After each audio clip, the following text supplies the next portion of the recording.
dengan menyebut basmalah.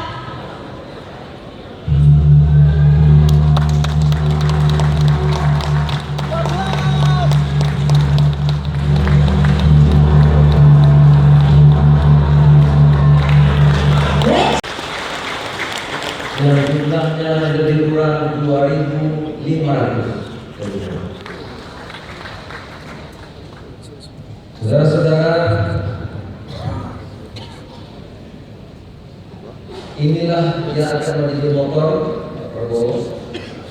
Oleh karena itu pada hari ini kita membuat workshop nasional, sehingga antara DPRD kabupaten, DPRD provinsi, DPR RI, tambah caleg-caleg, calon DPR kita.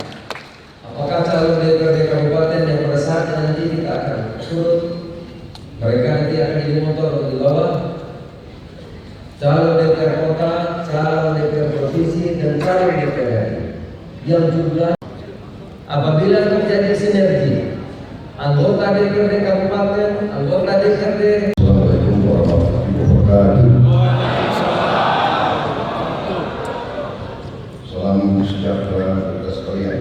Yang saya hormati dan yang saya banggakan, Ketua Umum Partai Amanat Nasional Bapak Zulkifli Hasan,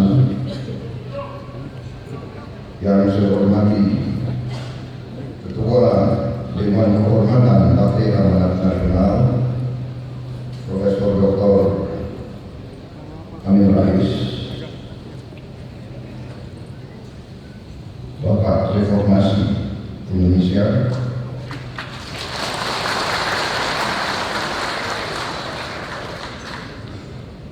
yang saya anggap guru saya dan mentor saya, Saudara Edi Suparno, Sekretaris Jenderal Partai Amanat Nasional, Bapak Mul Fahri Harahap, Ketua Fraksi PAN di DPR RI, para anggota DPP Partai PAN, seluruh peserta workshop nasional, anggota legislatif Partai Amanat Nasional dari DPR RI, DPR Provinsi, DPR Kabupaten dan Kota seluruh Indonesia yang saya hormati dan yang saya banggakan. Sebagaimana saya berkali-kali sampaikan di pertemuan-pertemuan umum dan di media, saya katakan bahwa antara PAN, Gerindra, dan PKS telah terjadi suatu koalisi de facto.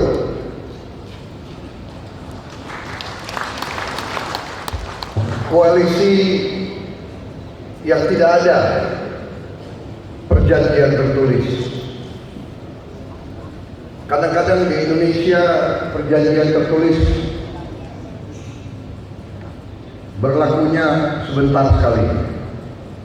Bahkan sering perjanjian tertulis tidak diabaikan atau tidak dihormati. Tetapi koalisi de facto terwujud karena visi yang sama, karena pandangan politik yang sama, karena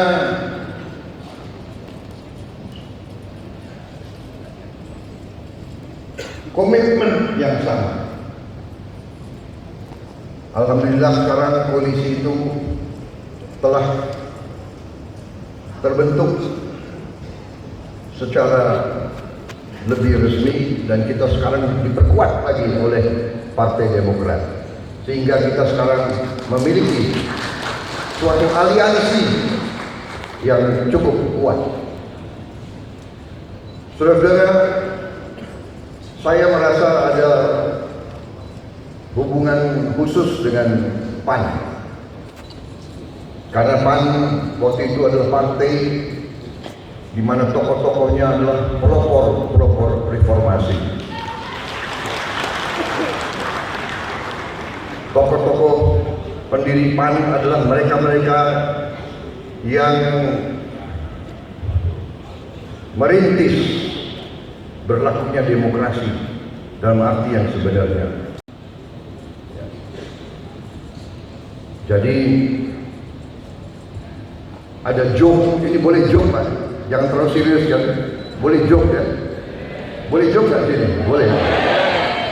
Ada joke zaman Orde Baru. Jadi anak muda umur 18 tahun, oh, Pak Haji Lulung udah PAN ya?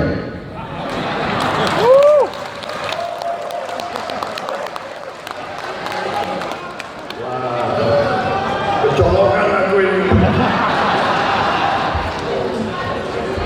Katanya mau masuk Gerindra. Tidak apa-apa, sama saja. Gerindra, PAN, sama-sama. Saya sekarang udah pakai baju yang agak kebiru-biruan. Jadi di zaman Orde Baru ada anak baru lulus SMA datang ke bapaknya, Pak, saya ingin jadi bupati. Fakultas mana yang saya harus masuk? Ini zaman Orde Baru. Saya ingin masuk bupati. Sebaiknya saya ke Gajah Mada belajar politik atau ke... Enggak, nak, kamu harus masuk Akabri. Jadi mau jadi bupati dulu harus masuk Akabri, baru mungkin bisa masuk jadi bupati. Demikian pengaruh daripada militer. Tetapi kami di tentara kami sadar tidak bisa. Tentara adalah alat negara. Banyak kali negara, tentara tidak boleh menjadi alat politik. Tentara adalah alat kebangsaan. Demikian juga polisi dan semua lembaga-lembaga pemerintahan harusnya menjadi alat bangsa dan negara, bukan alat politik salah satu partisipan politik. Ini adalah kunci. Kami sadar waktu itu perwira-perwira generasi muda, dan kami walaupun di dalam, kami juga bekerja pelan-pelan meyakinkan senior-senior kami bahwa memang tentara harus keluar dari politik. Tentara harus jadi milik seluruh rakyat. Tentara harus membela seluruh bangsa dan membiarkan tokoh-tokoh sipil, masyarakat madani, civil society untuk menjalankan proses politik. Dan karena itu proses reformasi kami di dalam tentara waktu itu sudah mulai komunikasi dengan tokoh-tokoh muda sipil yang juga punya komitmen kepada negara, bangsa dan rakyat. Ini sejarah peradaban manusia mengajarkan kepada kita manakala kaidah-kaidah demokrasi di mana wujudnya adalah pemilihan yang bersih, yang adil, yang tidak akal-akalan. Manakala kaidah-kaidah itu dilanggar, yang terjadi adalah adanya suatu keadaan yang tidak stabil, yaitu terjadi goncangan-goncangan dari masyarakat. Kenapa? Karena pemerintahan hanya bisa berjalan kalau ada legitimasi, kalau rakyat mengakui bahwa pemerintah itu adalah benar-benar pemerintahnya rakyat dan bukan pemerintahnya segelintir orang. Saya tidak akan panjang lebar karena tadi data-data, fakta-fakta Pak Zulkifli Hasan adalah sudah sangat akurat, sangat tepat, dan semua data-data itu menunjukkan kondisi kita tidak dalam kondisi baik. Dan saudara-saudara dari seluruh wilayah Indonesia, terutama mereka yang di kabupaten kota, saudara-saudara yang paling dekat dengan rakyat Indonesia, saudara-saudara yang paling tahu keadaan kondisi rakyat Indonesia, saudara-saudara tahu rakyat Indonesia ini sekarang tenang atau khawatir akan masa depan mereka.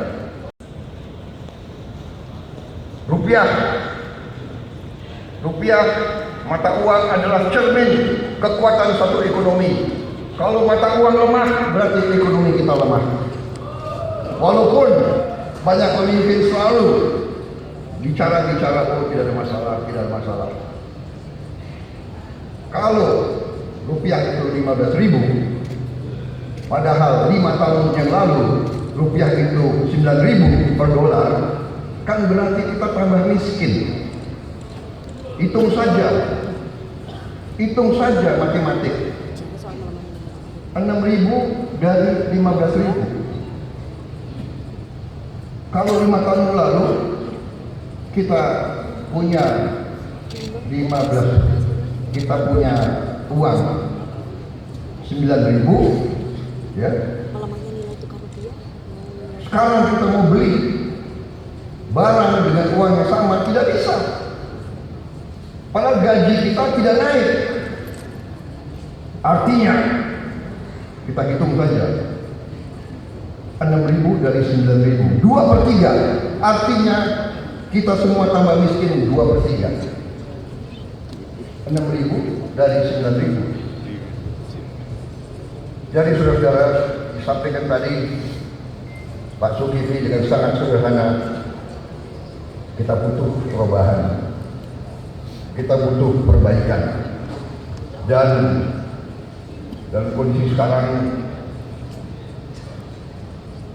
PAN,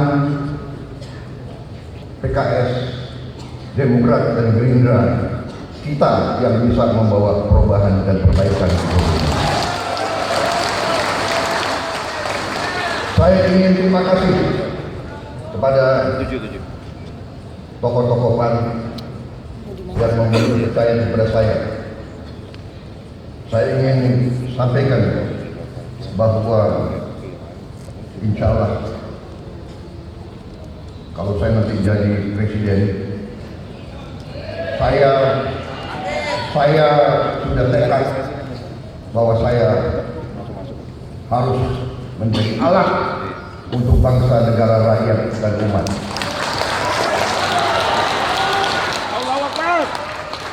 Dan saya ingin